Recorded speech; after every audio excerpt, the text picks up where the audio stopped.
Magandang araw mga kaibigan. Bigyan natin ng reaksyon, opinion ngayon itong post ng GMA News. Breaking. Department of Public Works Secretary Vince Dizon announced that DPWH Undersecretary Ari Perez tendered his irrevocable resignation. Resigned DPWH Yusek Perez was among the DPWH officials named by Representative Leandro Libeste as having ties to contractors. Dizon said the DPWH will still investigate Perez's alleged ties to contractors despite his resignation. Wala rin. So totoo yung mga paratang ni Congressman Libeste. Mabuti na lang at meron tayong kongresista kagaya ni Libeste. Pag hindi, wala na naman. Sandali kay tignan ko yung pahayag niya. Okay, nawala na yung, hindi ko na-save. Kanina, nagsalita may press conference si Congressman Libeste.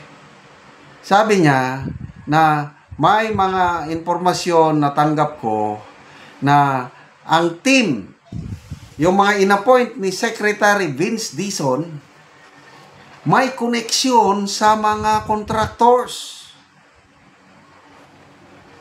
Kaya alanganin, sabi niya, delikado. Challenge ni Secretary Vince Dizon, ang kongresista, pangalanan.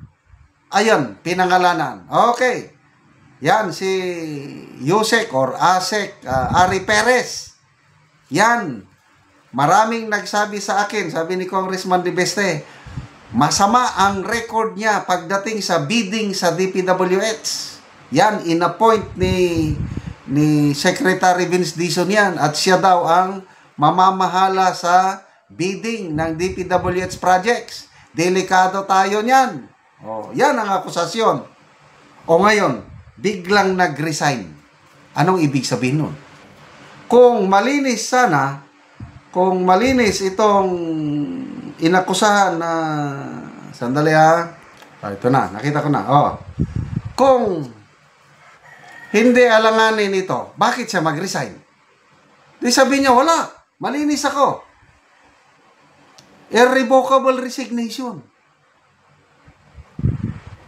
Marami ang nagsumbong kay Congressman Libeste. May koneksyon sa mga contractors itong Yusek Ari Perez. Magpasalamat tayo at meron tayong mga kongresista katulad ni na Congressman Libeste na inuunahan na nila. So, ano bang mapapala natin sa DPWH? Tapos, Dizon has accepted Perez's resignation and will continue to investigate his alleged ties to contractors. What for? Nag-resign na nga ang daming nag-resign. Secretary Bunuan, resign. Yung Yusek Cabral, resign. Every time na lang na may mabuking na mga kataranda, resign. May maaasahan ba tayo sa DPWH? Ulitin ko nung una, medyo maganda ang buwelo ni Secretary Vince Dizon.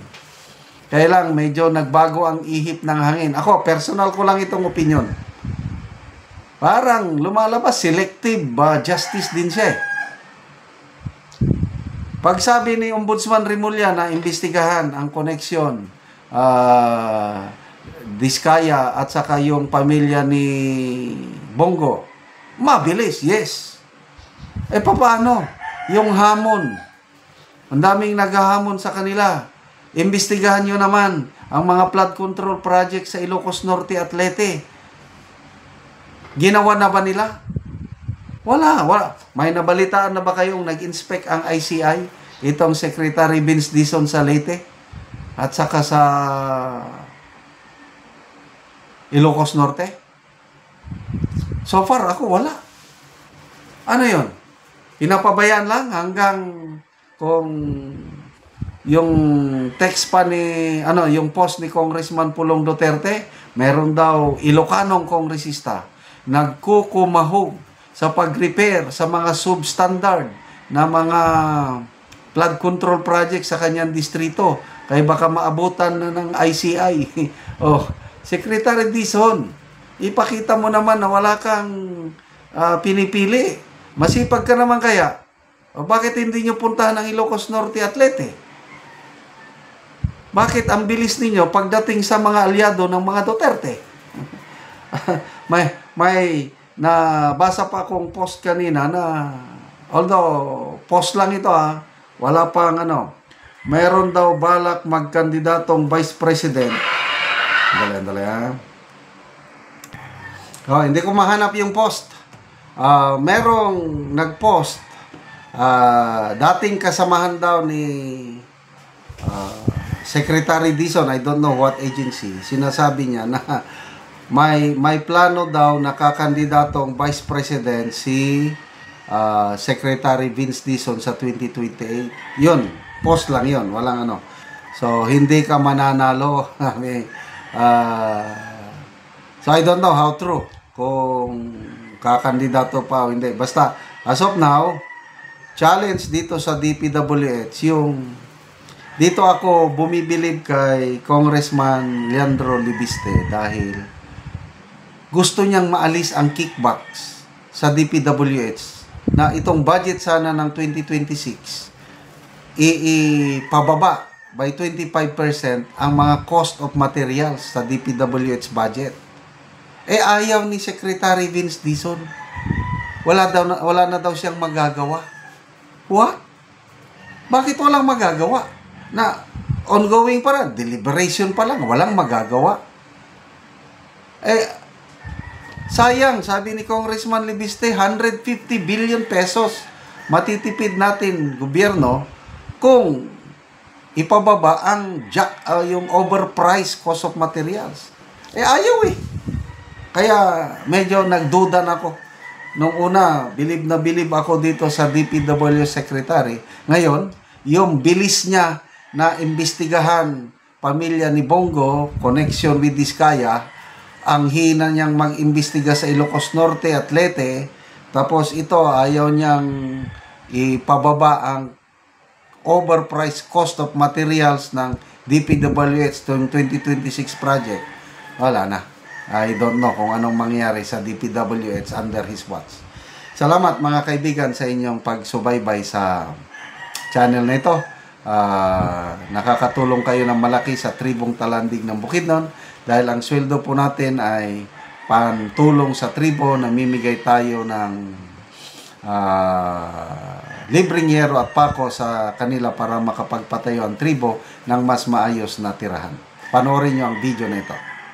Nani ang mataga ano gyero. Sir, sa imong hinabang labaw sa tanan sa atong Ginoong So, mao ni ang balay ni Lolo. So, tuluan na kayo siya kay gipang butangan lang og each ka step. Kung muulan, so tuluan gid siya. So, luoy din siya kung muulan kay gipang sapahan na lang og cellophane. Ang balay. Gipang each ka stepan pod.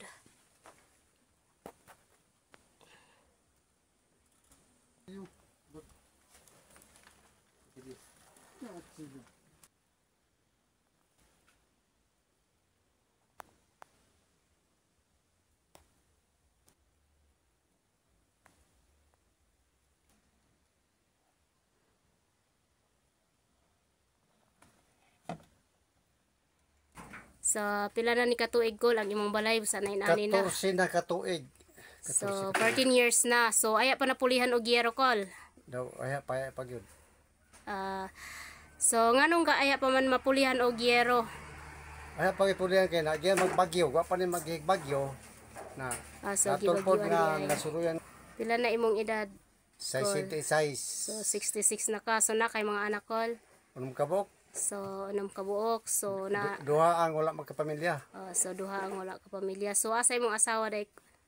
Tuwa sa Cagayan. Nagtrabaho. So nagtrabaho ang iyang asawa tungod sa ilang kalisod. Na may so college. aya pa daw ni may college. mapulihan ang ilang balay nga yero. Nung kalisod ang akong asawa payat pagin makabalay og eksakto kung kay dagi tao may ang gitasag nga makatabang sa among mga problema. Sige call kay makatagaan naman ka call so mag-atop na ka. Makatop na ko. Makatop na ka. Kay Dili na kapanglupad na kaya gid ka kay hinay. sige, salamat call.